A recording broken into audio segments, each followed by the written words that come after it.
Okay, let's unpack this. We're diving deep today into some truly fundamental questions about the mind, consciousness, and, well, reality itself, really. And we're doing it through the lens of a philosophical tradition called phenomenology. Right. It's an area that gets right to the heart of, what it even means to have an experience. Absolutely. And our source material for this deep dive is a really significant work. It sits right at the intersection of philosophy and science. It's the revised second edition of the Phenomenological Mind by Shaun Gallagher and Dan Zahavi. Quite a key text. Yeah, it really is. So our mission today is to guide you through this, well, pretty rich academic terrain. We want to pull out the most important insights and connections. Think of it as getting a solid grasp on the core debates. Things like consciousness, perception, selfhood, how we understand other people. All grounded directly in the author's analysis in this book. So where do we start? Maybe setting the scene. Yeah, let's do that. If you could step back in time, late 19th, early 20th centuries, it was a buzzing intellectual environment grappling with consciousness. Right, you had major figures, William James in the U.S., Edmund Husserl over in Europe, Franz Brentano. And they were all wrestling with these huge ideas. What is consciousness? How is it always or about something? That's intentionality, right? Exactly. And how do we even begin to study this inner realm rigorously? That was a big question. What's fascinating, too, is how interconnected they were. They weren't just thinking in isolation. No, not at all. James read Brentano. Husserl, who was actually Brentano's student, really dug into James's principles of psychology. They wrote letters back and forth. Husserl debated logic with people like Frege. Russell was reading Husserl for a bit there. It was a real exchange. They were actively debating core issues like psychologism. That's the idea that logical laws are just psychological habits, basically. Yeah, and figures like Frege and Husserl strongly pushed back against that. They argued logic has its own independent validity. So this period of really rich philosophical and psychological discussion, then things took a pretty sharp turn, didn't they? They did. In psychology, especially in America, behaviorism really took over. Around 1913, John Watson kind of led the charge. And behaviorism famously just said, forget consciousness, forget introspection. It was all about observable behavior. Purely what you can see and measure from the outside. And it dominated the field for decades, really, until the 1970s or so. Then the mind came back into focus with the cognitive revolution, first with computational models, right? Thinking of the mind as a computer. And then later, with all the advances in brain science, consciousness, which had been sort of pushed aside, became a central topic again, maybe late 80s, early 90s. Okay, so amidst all that, how does phenomenology carve out its own space? The source emphasizes it doesn't start with a ready-made theory. No, its starting point is meant to be critical inquiry, non-dogmatic, guided by experience itself. The famous slogan, to the things themselves. Right. It's about trying to describe how reality shows up for us as we experience it before we start imposing all our theoretical frameworks onto it. And the authors are careful here. They point out phenomenology isn't just naive introspection, like simply looking inward. They call that use of the term misleading. It involves a rigorous method, analyzing the structure of experience. And crucially, while it's distinct from empirical science, it's not meant to be opposed to it. So it's not anti-science. Not at all. The authors argue that the theoretical accounts phenomenology develops about perception, intentionality, things like that based on this careful experiential analysis can actually inform cognitive science. Inform it more productively, perhaps, than getting stuck in old metaphysical debates like the mind-body problem. That's the claim. It offers a different kind of insight, grounded in how things seem to us. Okay, so phenomenology offers this perspective grounded in experience, aiming to inform science. That leads us straight into the methodological challenges because studying consciousness is just incredibly difficult. It really is. And introspection, even though behaviorism tried to banish it, well, it seems to keep sneaking back in, doesn't it? It does.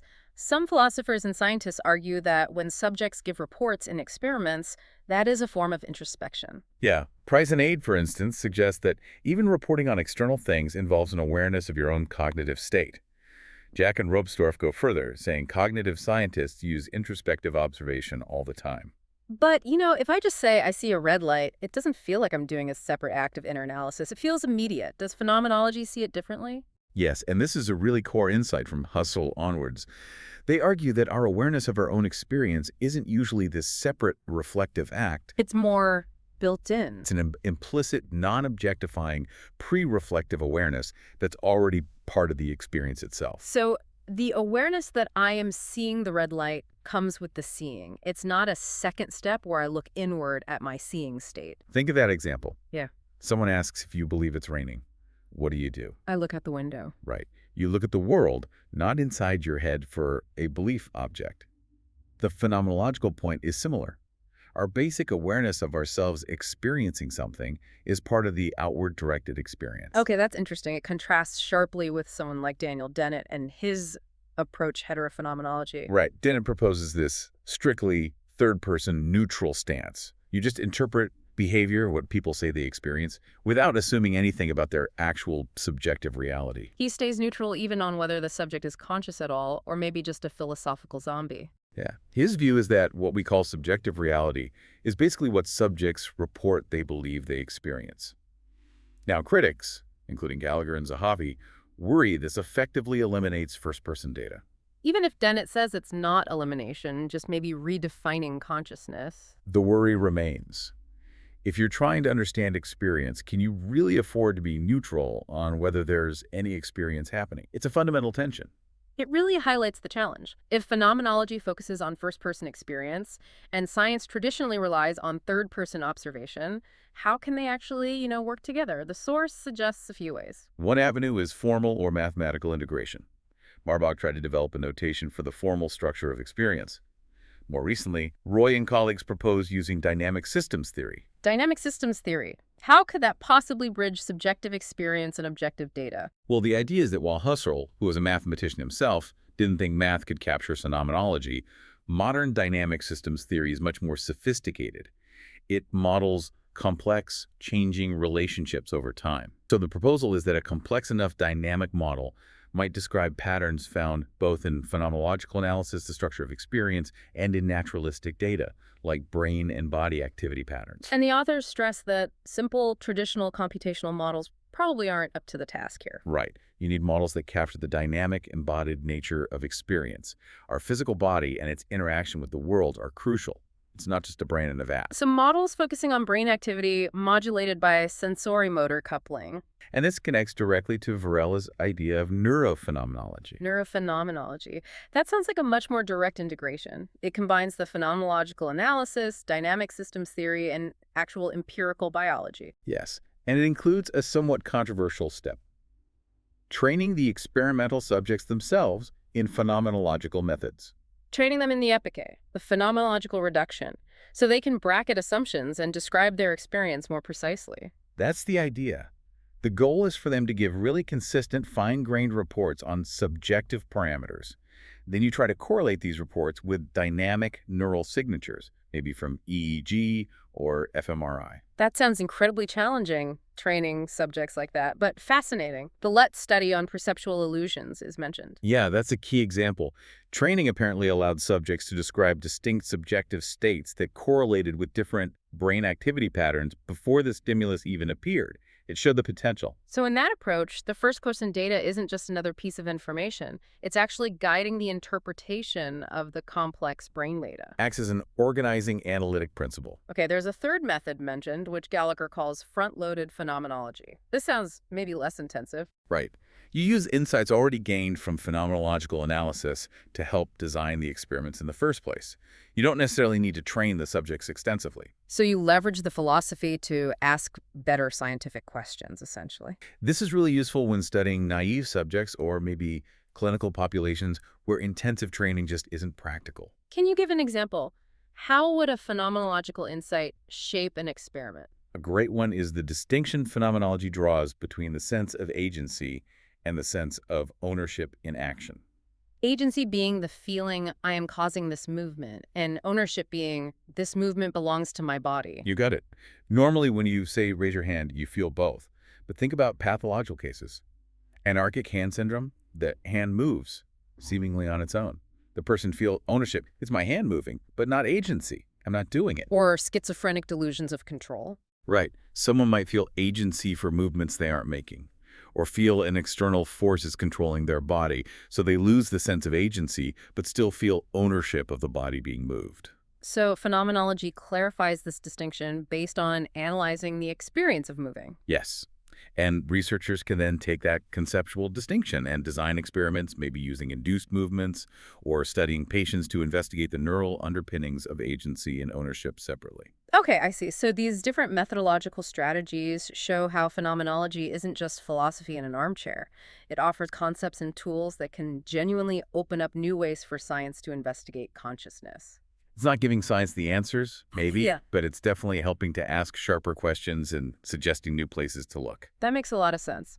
Okay, let's shift gears slightly and dive into some of the core phenomenological concepts themselves, which the source unpacks in detail, starting with intentionality. Intentionality, again, that fundamental idea from Brentano that consciousness is always of or about something. But the source notes his specific idea of intentional inexistence, objects existing inside the mind, is pretty ambiguous and problematic. Yeah, and it critiques those common attempts to naturalize intentionality, trying to explain it purely in physical, causal terms, like saying smoke represents fire just because fire causes smoke. The big problem with those simple causal theories is they struggle with the aspectual nature of intentionality. We don't just perceive an object, full stop. We perceive it as something from a perspective, under a description. Right. A purely causal link doesn't easily explain why I might experience the same table differently as a place to eat, or as firewood, or just as a brown shape. And what about thinking about things that don't exist? Unicorns or Yeah. future plans. How can there be a causal link to something that isn't there or hasn't happened? Or a misrepresentation, seeing a stick in the water as bent. The causal link is to a straight stick. So the phenomenological view stresses intentionality as fundamentally perspectival. It's about the how of its givenness. It highlights how perception is already infused with context, with possibilities for action. There's a continuity between basic perception and higher-level thought. This seems to flow naturally into the discussion of consciousness and self-consciousness. The source brings up that classic example, the long-distance truck driver. Ah, yes, the driver who goes for miles seemingly on autopilot, then can't recall the details later. Were they conscious?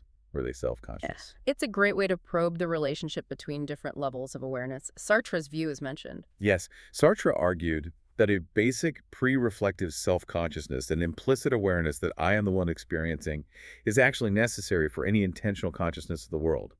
For him, consciousness is always implicitly for itself. So while I'm focused on the road ahead, that's the intentional consciousness, there's always a background, non-thematic awareness that I am the one seeing, driving, feeling. Right.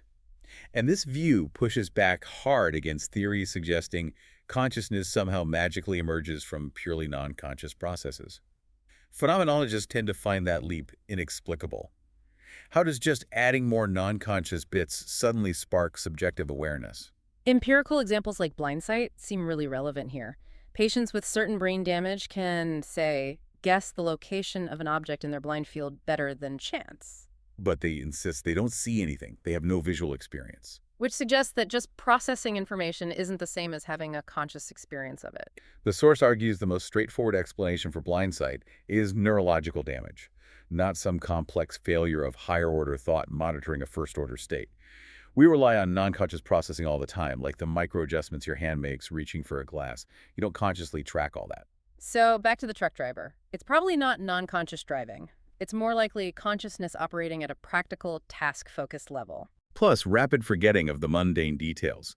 You were conscious enough to drive safely, focused on what mattered for the task, but not encoding every single tree you passed for later recall. And that pre-reflective self-awareness Sartre talks about isn't some static thing, is it? No, he saw it as a dynamic, temporal self-differentiation. It's the ongoing process of experiencing that provides the basis for any later reflection on the experience. That idea of temporality being crucial brings us to time consciousness. The source really emphasizes how central time is to perception, action, everything. The example of achinotopsia, motion blindness, is terrifying. Yeah, imagine seeing the world as a series of frozen snapshots, unable to perceive continuous movement. It just dramatically shows how vital the temporal structure of perception is. You might infer that something moved, but the fluid experience of motion, which needs integration over time, is just gone. Memory also highlights this temporal complexity. The source points out memory isn't just one single faculty. It mentions HM. Right, the famous patient who couldn't form new explicit memories, but could still learn new motor skills, like improving his golf swing, without remembering the practice sessions. Different kinds of memory, different temporal dimensions. Husserl's analysis of time consciousness using the melody example seems key here. Absolutely foundational. When you hear a melody, you don't just experience each note in isolation as a disconnected now. The current note is heard in relation to the notes that just faded. That's retention. And with an anticipation of the notes about to come, pretension. So consciousness isn't a knife-edge present. It has this thickness or duration block holding on to the immediate past and leaning into the immediate future. This retentional-pretensional structure is what gives experience its temporal coherence, its flow. And this dynamic temporal structure, Yeah. this is where dynamic systems theory might actually be a useful modeling tool again. That's the suggestion. It seems well suited to modeling this kind of process, potentially linking it to the dynamics of the brain, body, and environment working together over time. The source also connects us to historicity. Our past experiences, our cultural background, the traditions we inherit, they shape how we understand the present. Yes, we're heirs, as Husserl put it, shaped by a shared history. And human time isn't just clock time, it's narrated time, as Ricoeur suggested.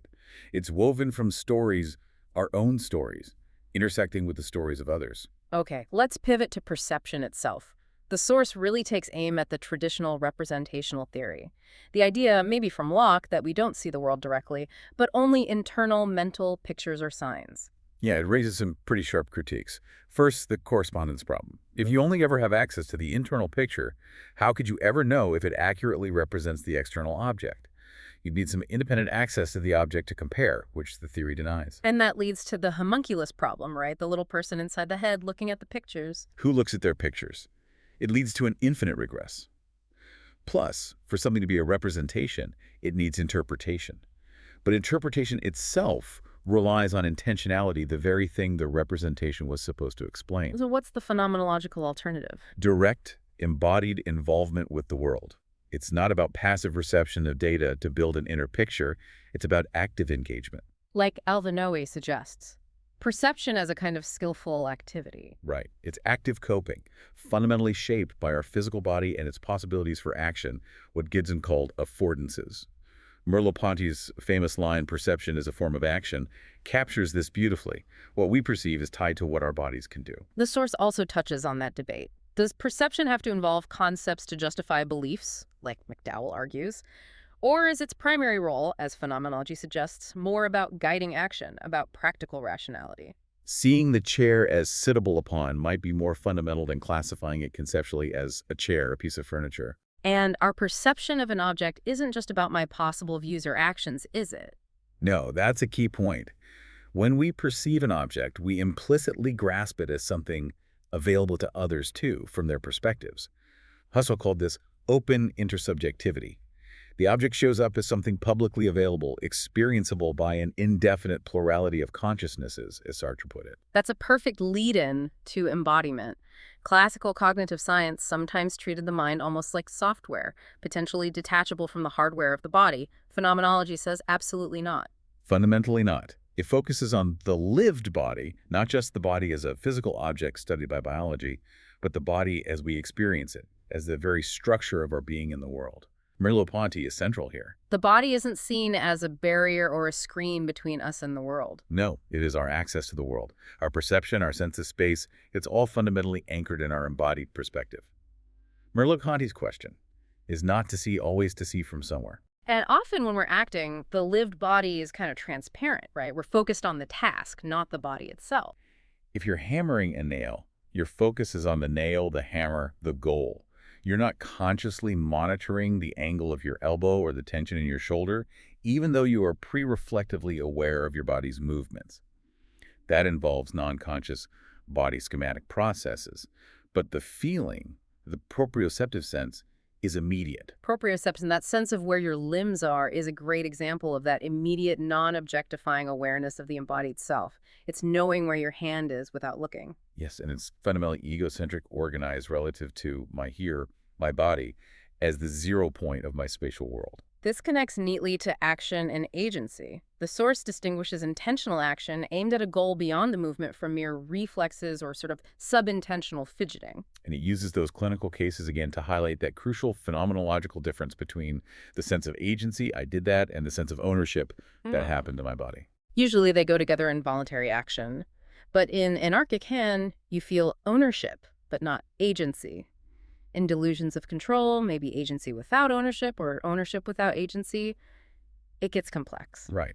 And the source discusses whether these feelings are direct, first-order experiences accompanying the action, or if they're more like higher-order interpretations we make afterwards. The argument, leaning on some empirical work too, seems to favor the view that they are often pre-reflective feelings, part of the experience of acting. This ties into that philosophical principle.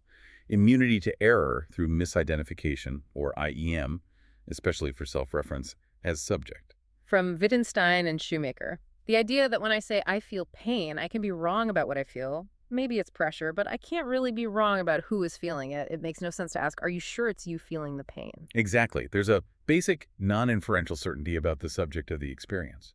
The source argues this IEM applies to the pre-reflective first-person perspective, providing a fundamental anchor for our sense of self. Even if I misidentify myself as an object, like seeing a reflection and not immediately recognizing it's me, the underlying awareness of who is doing the seeing seems immune to that kind of error. Which leads us naturally into how we understand other people's social cognition.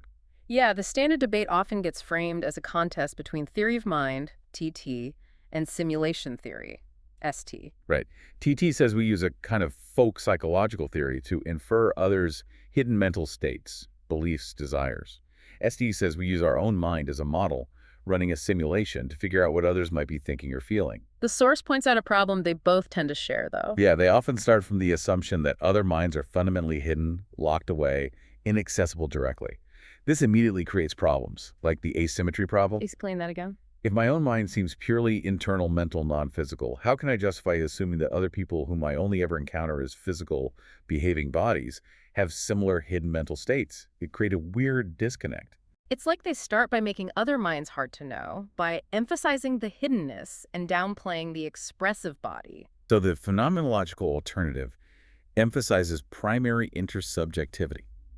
It proposes a more direct perceptual understanding of others, right through their expressive bodily behavior. So it's not necessarily complex inference or simulation, especially for basic emotions or intentions? Often not. It's described as fast, automatic, irresistible. We often just see the anger in the facial expression, the intention, the reaching hand, the joy in the posture. We perceive the meaning in the action, in its context.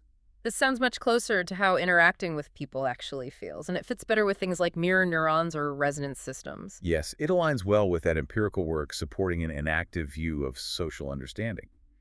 We perceive intentionality directly in others' contextualized actions. Gurvich's example of the cobblers understanding each other through shared practice is great here. It's an understanding embedded in the situation, in the interaction itself. And this primary perception-based understanding is seen as foundational, starting early in development and forming the basis for later, more reflective ways of understanding others, like through narrative. Okay, finally, the source tackles the self, the person.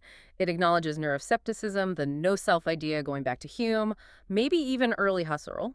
Questioning if there's any stable underlying I or subject mind the stream of experiences. Hume famously said he could only ever find particular perceptions, no perceiver. But that clashes strongly with our actual lived experience of being a self. It does. The source discusses the narrative account of selfhood. The idea that ourselves is partly constructed through stories, shaped by language, culture, the narratives we tell ourselves and that others tell about us. It's dynamic, always being revised. Damasio's distinction is useful here, too. The basic core self of the present moment versus the more complex autobiographical self, built on memory and narrative. Right, showing there are layers to selfhood. And the source keeps coming back to the immediate experiential anchors. Proprioception, the lived body providing that non-objectifying sense of the pre-reflective self. IEM provides another anchor. And it really confronts that neuroskeptical view, what it calls naive scientism. It asks, why should the only criterion for the reality of the self be whether it perfectly maps onto some subpersonal brain mechanism or can be measured like an external object? Something has experiential reality if it's real for us, structuring our lives and interactions. Why isn't that a valid form of reality? To dismiss everything uniquely human in our experience just because it doesn't fit one specific scientific model seems, well, problematic. It risks undermining science itself, which is ultimately a human activity grounded in experience. The source suggests the validity of an account of the self should really be measured by how well it captures and illuminates our actual experience. Wow. Okay, we have covered a lot of ground, from the Wow. historical backdrop of mind science and philosophy through some really complex methodological debates and into core phenomenological ideas about intentionality, time, perception, embodiment, the self, and how we connect with others. It's clear, I think, that phenomenology offers some really powerful conceptual tools. Hmm. It challenges assumptions and can genuinely enrich how empirical science approaches the mind. Absolutely. And understanding these different perspectives, the philosophical analysis of experience, the psychological studies, the neuroscience, it gives you a much richer, more nuanced picture than any one approach could offer on its own. Mhm. And why does this matter to you listening right now? Because these aren't just abstract academic debates. They're debates about the fundamental nature of your consciousness, how you perceive the world around you, your sense of who you are, and how you understand and interact with other people every single day. Engaging with these ideas gives you a framework, really, for analyzing your own life, your own experiences, and for thinking critically about the different claims you hear about the mind, consciousness, and human nature. We've seen this recurring theme from phenomenology.